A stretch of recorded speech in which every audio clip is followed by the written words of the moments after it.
Essa situação deste homem que estava lá no tanque de Betesda chama a nossa atenção. Vocês acham que ele vivia alegre? Vocês acham que tinha alegria ali? Você sabe o que significa Betesda? Casa de misericórdia. Quantas casas de misericórdia você conhece? Toda cidade tem uma. Hospital. É dali que vem, ó. A origem. Hospital. Hospital é lugar de alegria? Jesus disse-lhe: levanta, toma a tua cama e anda. Cadê? Mas ele não falou o que queria. Jesus olhou dentro dele e sabia o tanto que aquele homem queria ser curado. Mas ele não tinha, ele estava tão entorpecido por aquela situação que ele não falou o mais óbvio: eu quero. Talvez ele queria falar isso e não conseguia. A situação que ele vivia era terrível, por isso que a gente não pode julgar. Por isso que a gente fala assim: não ajude quem não quer ser ajudado. Peraí, como é que eu sei que a pessoa não quer ser ajudada?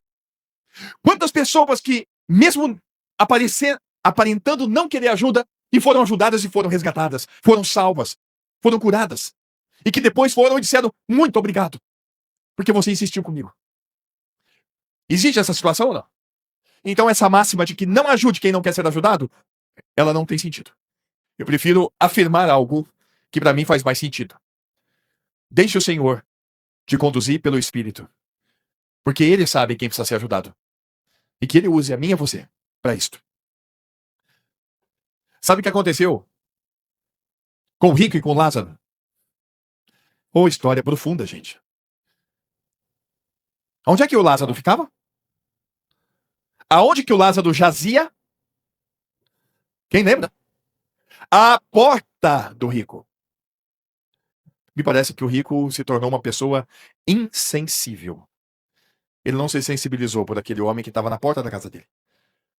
Ele estava tão entorpecido pela púrpura, pelo linho finíssimo e por tudo que a riqueza podia dar a ele, que ele se tornou insensível ao sofrimento humano.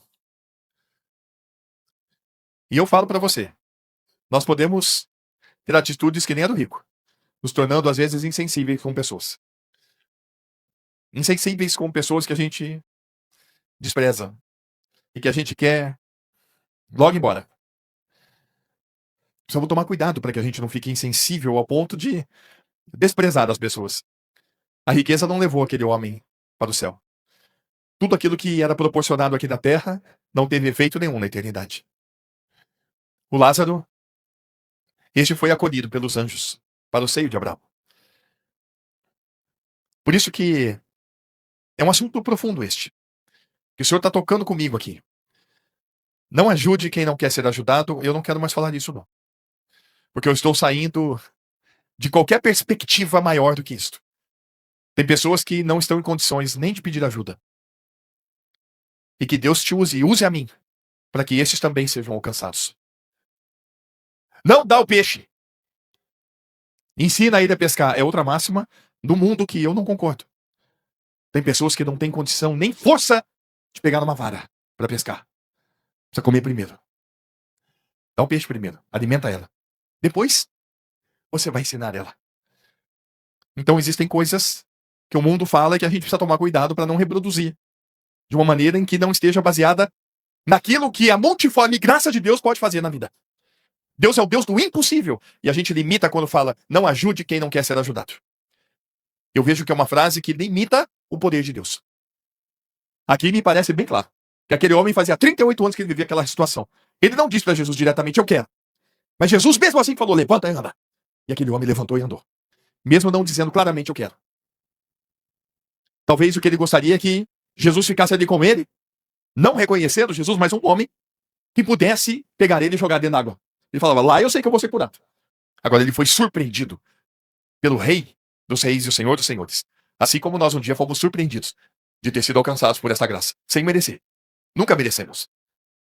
E é por isso que eu venho cultuar. Porque eu preciso dizer para ele, pelo menos, né, de forma racional: Senhor, eu estou aqui de forma racional. Voltando Romanos 12:1, ali tem um rito do culto que é importante. Que você se apresente para cultuar. Este é o primeiro ponto importante. O culto deve ser presencial. Tudo bem, amados. Hoje nós temos a tecnologia, tá tudo certo. Amados que não podem estar aqui, que estão em outra cidade, estão no trabalho, não importa, tá tudo bem. Se você é daqui e não vem apresentar o seu corpo, aí é que você precisa pensar aí como é que tá. Se você pode, O Senhor está convidando, apresente-se como sacrifício vivo. O culto não é prestado por qualquer ser humano. O culto é prestado por quem é um sacrifício vivo. O que significa isso? Eu estou crucificado com Cristo e vivo não mais eu, mas é Cristo que vive em mim. Esse é o sacrifício vivo. Como é que é chamado este? Santo. Isso agrada a Deus ou não? Cultuar agrada a Deus? Então, apresentei os vossos corpos em sacrifício vivo, santo e agradável a Deus. Este é o culto. De forma racional, de acordo com a palavra. Em que nós vamos ter sentimentos aqui de alegria, sentimentos profundos que o Senhor vai tocando em cada um de nós. Mas vamos lembrar que é muito maior, gente. O apóstolo Paulo estava dizendo da saudade e da alegria que ele tinha em meio a prisões, em meio a açoites, da mesma maneira que nós lembramos de Paulo e Silas. O livro de Atos mostra que eles foram açoitados, jogados na prisão. Mas à meia-noite, como é que eles estavam dentro da prisão? Louvando a Deus, tristes ou felizes? Eu acho improvável alguém louvar a Deus com tristeza. Ele pode até estar no momento de tristeza, mas ele sempre vai olhar para Deus com alegria. O Senhor é aquele que transforma a tristeza em alegria. E a tristeza, o choro dura uma noite, então guarda isso. A próxima vez que você tiver algum problema de tristeza, lembra, a tristeza, ela tem tempo determinado pelo Senhor de uma noite só. Porque pela manhã deve vir a alegria na nossa vida. Obrigado, Senhor, mais um dia que o Senhor fez. Eu vou te louvar e te adorar na beleza da tua santidade. Eu vou acordar e vou trabalhar. Vou acordar e vou te louvar. Eu vou acordar e vou produzir de acordo com a tua operação na minha vida. Em nome de Jesus. Amém? E vamos nos fortalecer a cada dia no Senhor. Ele é a fonte da nossa alegria.